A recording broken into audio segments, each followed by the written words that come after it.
Hey folks, this is Rhykker with a gaming news wrap-up video where we discuss the happenings of the week. This week's topics include Path of Exile winning big, upcoming ARPG Torchlight Frontiers discussing its monetization model, a roundup of some other current action RPG news, and more. As always, discussion timestamps can be found in the video description. And right before we roll along, just a quick reminder to make sure you've rang the sub-notification bell to be alerted of new Saturday episodes. Now, the first bit of news I'll quickly mention is that Darksiders 3 will be releasing on November 27th. I'm currently running a video series on the Darksiders series where we discuss the story, the gameplay, and soon we'll have a preview of Darksiders 3. It's a sort of third-person hack-and-slash action-adventure whose lore and themes are actually very similar to those of Diablo. We've got angels, demons, Nephilim, and in these games you control one of the four horsemen of the apocalypse. If you haven't, feel free to give those videos a look. Alright, in some quick action RPG news, Warhammer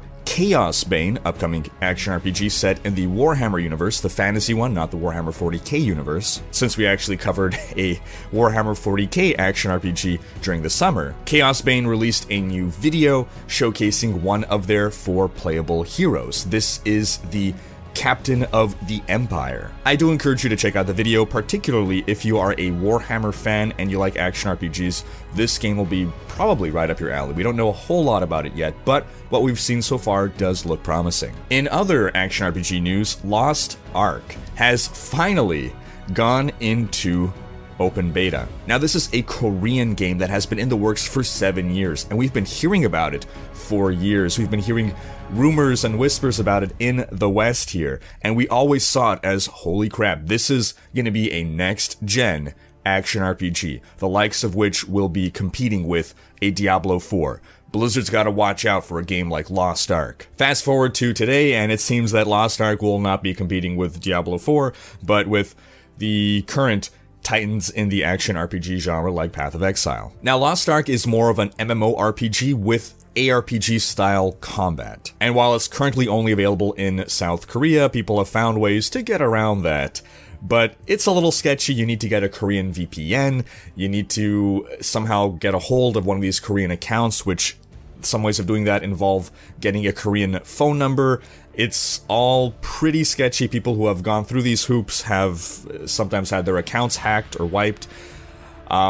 Not saying it's impossible, but due to the sketchiness of it and the questionable legality, as some Koreans have come out and said, oh, it's actually illegal to, sell or resell a Korean phone number, it's not something that I want to dip my toe in. Also, if you do manage to get the game, it's all in Korean, so good luck trying to understand things. But overall, the game has a lot of positive buzz around it right now, and lots of hype. We got reports from players saying the game is not pay to win. It is free to play with microtransactions, but those MTX are not pay to win. People have really positive first impressions. There are some reports that the game really only starts at endgame, which is kind of normal, and that a lot of the endgame activities revolve around raids and sort of very MMO, traditional MMO style stuff. So Lost Ark is definitely a game that I look forward to playing, and it seems like the devs do want a Western release.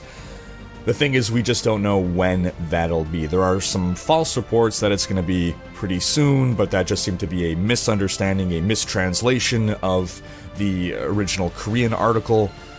It could be in a year from now, it could be in 2 years. We really have no idea when this will see a Western release, but the devs do seem to be aware that there is a lot of Western interest in the game, so hopefully the more interest we show, the more they'll be incentivized to accelerate their Western release. In other news, Microsoft has acquired game companies Obsidian and inxile. Both devs, if the name doesn't ring a bell, are very strongly known for their RPG titles. inxile has Wasteland 2 and Torment, Tides of Numenera, and Obsidian has Fallout New Vegas and Pillars of Eternity, to name just a few. And Microsoft acquired these companies for purposes of their Xbox division, and that's really good news, I believe, for the next gen Xbox. Because I think it's safe to say that Sony beat Microsoft in this generation of consoles. We can argue over specifics here, but at the end of the day, the sales numbers are very clearly in favor of the PS4 over the Xbox One. So perhaps with a stronger lineup of exclusive titles to kick off the start of the next generation of consoles, Microsoft can win back some market share. Or, you know, hopefully they're not just buying these companies to shut them down in a year. In other news, Fallout 76 launched this week, and everyone is upset about it. In case you're unaware, Fallout 76 is a multiplayer survival crafting game. It's, in a sense, a multiplayer Fallout 4 without any of the NPCs to interact with, and just relying on finding other players in a very open and sparse map. And it's really buggy, and it crashes a lot, and it's not well balanced. And Bethesda basically sends out a preemptive apology before release for this game, and everyone's expecting it to be bad, and it turns out to be pretty bad. So that's Fallout 76. Now, I haven't played it myself. When I first heard about the game, I was excited about it, but then the more I heard about it, the more skeptical I became. Lots of people who actually bought it and are complaining about it are saying that it feels like it was rushed out, like it's an alpha, and a lot of people who haven't bought it are basically saying, you're an idiot for buying it. You should have known that it would have been bad. Now I turn the question to you folks, any of you who have played Fallout 76, what are your thoughts? Is it really as bad as people are making it out to be? Sound off in the comments. Should I buy this game for myself to see just how bad it may be? In other action RPG news, we have Torchlight Frontiers. Now some quick history in case you're unaware. The Torchlight series started years ago. Torchlight 1, then Torchlight 2, and now Torchlight Frontiers. Way back in the day, Torchlight 2 released in the same year as Diablo 3. I was working as a games journalist at the time. I reviewed D3, I reviewed Torchlight 2, and I gave Torchlight 2 a higher score than Diablo 3. I think Torchlight 2 was an excellent game. It didn't have the same longevity as Diablo 3, but at launch, Torchlight 2 was superior to Diablo 3 at launch, in my opinion. And the Torchlight series was created by a number of Diablo alumni. People who were integral in shaping Diablo into what it became, including the iconic music of Matt Ullman. Yes, he composed the soundtracks for the Torchlight series, and his music is so iconic and signature that even though he manages to bring in a different style, you can still tell that it's Matt Ullman. I think that's the mark of a true artist. For instance, when you look at a painting and you can say, oh, that's definitely a Van Gogh, you hear this and you can tell this is Matt Ullman. Even though it sounds different from Diablo, there's still his signature touch in there. I'm sorry, I just love, Matt Ullman's a genius. Anyway, the Torchlight franchise, wanting to separate itself from the Diablo franchise, took a more bright and vibrant and cartoony approach to the world, which is ironic given that Diablo 3 kind of went in that direction too, but it is still definitely a less dark tone, even story-wise, for instance, than the Diablo franchise. And recently we had a reveal video for one of the classes in Torchlight Frontiers that is basically a clockwork robot. You can see it here, and I encourage you to check out the full trailer for yourself. Furthermore, over the course of this weekend, there is a closed alpha going on, but don't expect to see any videos or screenshots coming out of that. That's not allowed just yet. That said, rest assured that as soon as we are able to share gameplay footage and screenshots, I will definitely like to share that with you folks. This is definitely a game that I'm keeping an eye on, and we got a blog post actually from the devs about their ideas for monetization, and I have to say I have some mixed feelings about this. First off, I want to say that I love the communication. I think it is fantastic that they released this blog post where they're detailing their ideas for monetization. They're not saying exactly what their plans are because they don't know yet, but they're giving us a view into what they're thinking. And they're saying that they are receptive to our feedback on the matter. I think this is a very good way of handling it, and I feel that Diablo Immortal, hearing something like this from the devs would have been more reassuring because there are more concrete details in here. But let's not change the topic here. So, in the blog post, we learned that the game will be free to play, Torchlight Frontiers. And that means, of course, that there must be microtransactions, which in and of itself is not a bad thing. I believe Path of Exile does microtransactions very well, for instance. To quote from this blog post, we believe the best items to sell are ones that you want to buy, but do not need to buy. Now, overall, that is a good sentiment. However, those words could be twisted because yes, you don't need to buy an XP boost. Basically, if you choose to interpret that statement in good spirit, in good faith, then it basically means cosmetics. If you choose to interpret it in bad faith, then it does mean things like XP boosts, crafting speed upgrades, anything that makes progress faster. To further quote, we believe that you should earn your gameplay rewards through adventuring and killing monsters. Awesome. However, we understand that some people's time is constrained by real-life responsibilities, so within reason we will allow for limited acceleration of various metrics, like gold, luck, etc. Yeah. Luck as in drop rate buff? Whenever possible, we think these powers should be shareable with your friends. Okay.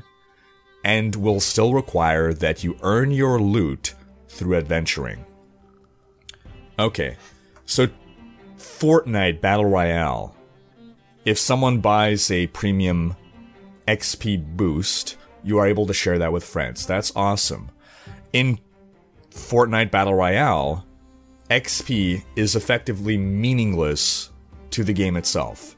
Progression in Fortnite Battle Royale is just cosmetic.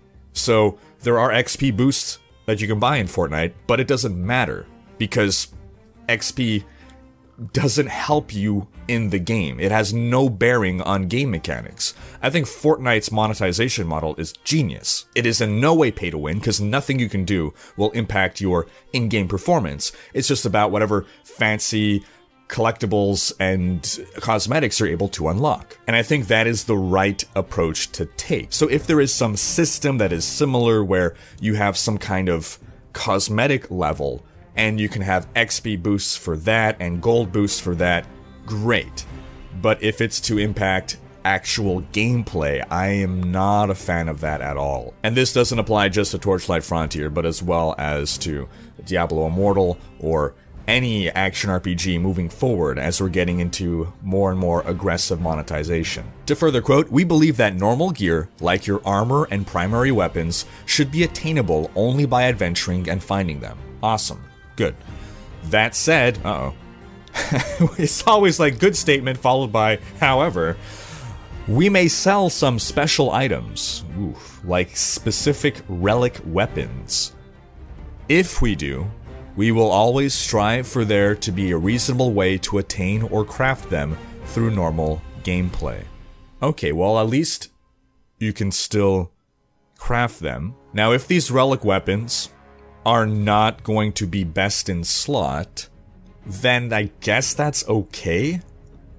If someone wants to spend money on getting something that's special but not the best, not something that you would be using in your endgame build, I suppose that's okay. But if it's going to be a best in slot item, I am vociferously opposed to this. The post goes on to say that you can buy cosmetics, fantastic, and quote, we reject pay to win. For one thing, there is no specific winning in Torchlight Frontiers. Again, it's we reject pay to win. Awesome. Next statement. For one thing, you know, who's to say what's really winning? It's all about having fun. Who cares if you have a shit character that's garbage and can't do endgame content? You're still having fun. Who cares if someone paid $1,000 for the best endgame gear? I don't know. Okay. We want you to be who and what you want to be in our world. We know that killing a boss and finding that cool rare item is immensely satisfying, but buying that same item from a store or auction house is less so. Okay, that's a great sentiment. And then they go on to stress again that they are open to changing things, they want to listen to their community.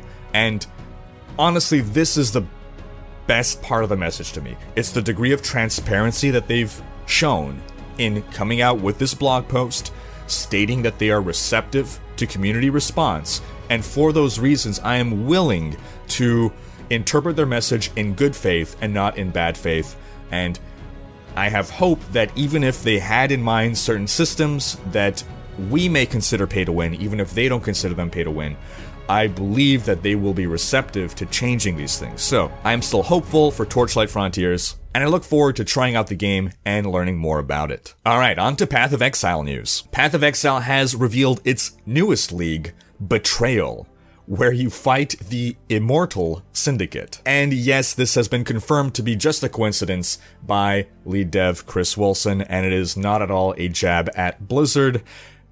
Honestly, if he had not come out and said that, it just seems like an absolute absurd coincidence. But if you look at the timeline, they couldn't have just pieced this together in a week or two. They've been working on this for weeks. They have a dozen different voice actors recording different voice lines, mentioning Immortal Syndicate. This is really just the craziest coincidence in the world. In fact, Chris Wilson stated that in October they were kicking around the idea of Path of Exile Immortal as an expansion name. That would have been even funnier. Now, the League mechanic for Betrayal entails investigating the Immortal Syndicate. There are 18 different Syndicate members that you have to track down and defeat, and the game-changing mechanic revolves all around how you choose to interact with them after defeating them. You can, for instance, bargain, or execute, or interrogate, or even induce them to betray each other. The degree of innovation that comes out of developer GGG just absolutely floors me. The action RPG genre has been relatively stale since Diablo 2. Not to say that there's been no innovation at all. There have certainly been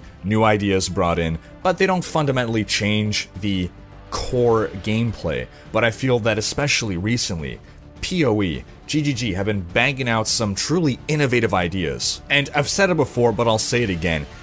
Even if sometimes the ideas aren't super well received, they are very receptive to feedback, they are very prompt to respond to feedback, they are very well connected with their community, in the trenches there, open communication, and they're willing to admit when one of their ideas turns out to not have been the best idea, but the fact that they're always willing to try these new crazy ideas is commendable. And also in Betrayal League, we're getting, of course, new items, we're also getting new and revamped skills, we're getting new endgame maps, we're getting improvements to the hideout system, and we're getting new masters. All of the old masters have mysteriously vanished.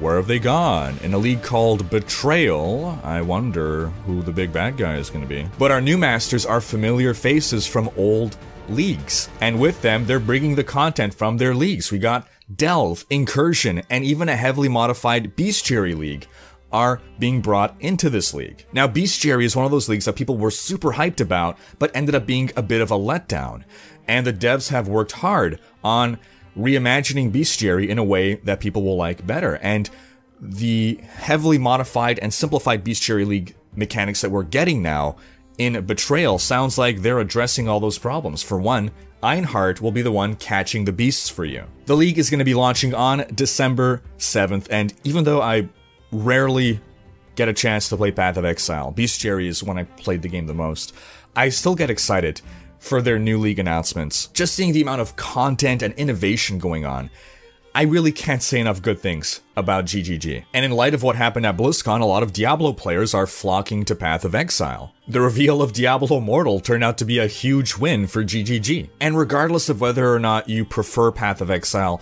over Diablo 3, it's really difficult to argue that GGG is coming out looking like the winner here. But the sad thing is that they've won by default. GGG co-founder Jonathan Rogers recently shed some light on the fact that they were designing Path of Exile 4.0 to compete with Diablo 4. They were fully expecting a Diablo 4 announcement at BlizzCon, you know, before we got the message saying that it wasn't going to happen. So imagine an athlete training every day for a big marathon coming up, and then on the race day, the competitor doesn't even show up. GGG won by default, but that's not a win that feels good or rewarding. I think anyone would prefer to beat their opponent when both competitors are bringing their A game. And that's as well what's best for us as consumers. Competition is good. Competition forces devs to make better products. While Diablo 3 was being developed, there basically was no competition to Diablo in the action RPG genre. No serious competition. But thankfully now, I suppose we are entering a renaissance for the ARPG. We've got a lot of upcoming games that are looking at each other as competition. And while everyone was for a while seeing an impending Diablo 4 as the big competitor, hopefully there'll be enough competition to go around with these less known name brands that they could all strengthen each other and keep elevating the genre. And to finish off quickly with Diablo news, we'll just have an update on our Diablo job postings. Under the Diablo section, we previously reported that a bunch of intern positions opened up. We now see 4 additional ones: concept art intern, level design intern, software engineer intern,